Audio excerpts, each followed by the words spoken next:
ஓம் சரவணபவ நற்பவி. Hello மக்களே, சாய்பாபா பற்றி தாங்க இப்போ சொல்லலாம்னு சொல்லிட்டு வந்திருக்கிறேன். பாகம் 5வது பாகம் தாங்க இப்போ சொல்ல போகிறேன். ராதாபாய் சாய்பாபாவை பார்க்கணுன்னு சொல்லிட்டு ரொம்ப ஆசைப்படுறாங்கங்க. ஏன்னு கேட்டிங்கன்னா, அவர்கிட்டேருந்து ஏதாவது பெறணுன்றது அவங்களுக்கு எண்ணங்கள். அப்படி இருக்க சொல்ல சாய்பாபா அவங்கள பார்த்தோம் நினச்ச மாதிரி அருள் அவங்களுக்கு கிட்டலைங்க.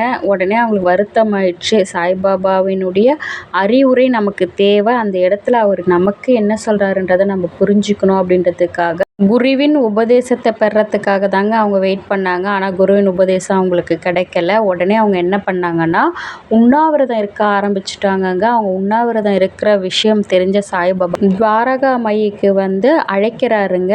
ராதாபாய் வராங்க. அவங்களுக்கு உபதேசம் சொல்கிறாரு. குருவின் உபதேசம் பெறணும்னு சொல்லிட்டு சொன்னால் அமைதியும் பொறுமையும் இருந்தாதாம்மா பெற முடியும். அது உங்ககிட்ட நிறையவே இருக்குன்னு சொல்லிட்டு சொல்கிறாருங்க. ராதாபாயினோட முகம் ரொம்ப மறுமலர்ச்சி ஆகிடுதுங்க. சந்தோஷத்தை அடைகிறாங்க. உடனே அந்த இடத்துலையே உபதேசம் புரிகிற அளவுக்கு அவங்க ஆளாயிடுறாங்கங்க. குருவின் உபதேசத்துக்காக தாங்க அவங்க உண்ணாவிரதம் இருந்தாங்க. ஆனால் பார்த்தீங்கன்னா உணவளிக்கும் பணி அவங்களுக்கு கொடுக்கப்படுதுங்க. அந்த இடத்துல அவங்க உணவளிக்கும் பணி செய்கிறாங்கங்க. இதே போல் தாங்க புரந்தர்னு சொல்லிட்டு ஒருத்தர் வந்திருக்கிறாரு. அவர் பார்த்தீங்கன்னா பாம்பேலேருந்து பூச்செடிகள்லாம் எடுத்துகிட்டு வந்திருக்கிறாருங்க ஷீரடிக்கு. துவாரகா மாயை அவருக்கு நந்தனம் போல் காட்சி தரணும்னு ஆசைங்க. ஆனால் பாபா அதுக்கு ஒத்துழைக்கலை. ஏன்னு கேட்டிங்கன்னா, இவ்வளவு காசு செலவு பண்ணி எதுக்கு இந்த மாதிரிலாம் செய்யணும், வேண்டான்னு சொல்லிட்டு அவர் அனுப்பிச்சிட்ருக்காருங்க. ஆனால் அவர் அந்த இடத்துல போகவே இல்லை. அவர் பார்த்தீங்கன்னா 3 நாள் உண்ணாவிரதம் இருந்திருக்கிறாருங்க. அதுக்குள்ளே அந்த செடிகள்லாம் ரொம்ப வாடிடுச்சுங்க. வாடந்தனால மறுபடியும் இது நட்டால் வளருமா என்னன்றது தெரியல.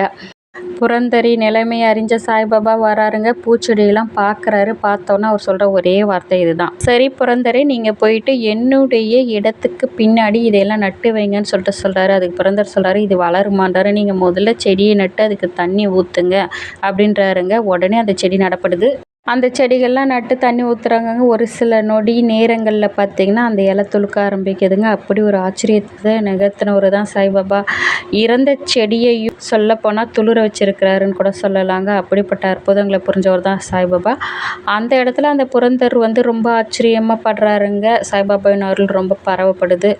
அந்த இடம் நந்தவனமாக காட்சி தருதுங்க. துவாரகா மாயை நந்தவனமாக ஆக்கி விட்டவர் இவர் தாங்கன்னு சொல்லிட்டு சொல்லலாங்க. இப்படி பல அற்புதங்கள்லாம் புரிஞ்சிருக்கிறாருங்க சாய்பாபா. இன்னும் பல அற்புதங்கள்லாம் இருக்குது மக்களே. நான் உங்களுக்கு அடுத்தடுத்த வீடியோவில் நான் உங்களுக்கு அப்லோட் பண்ணுறேன்.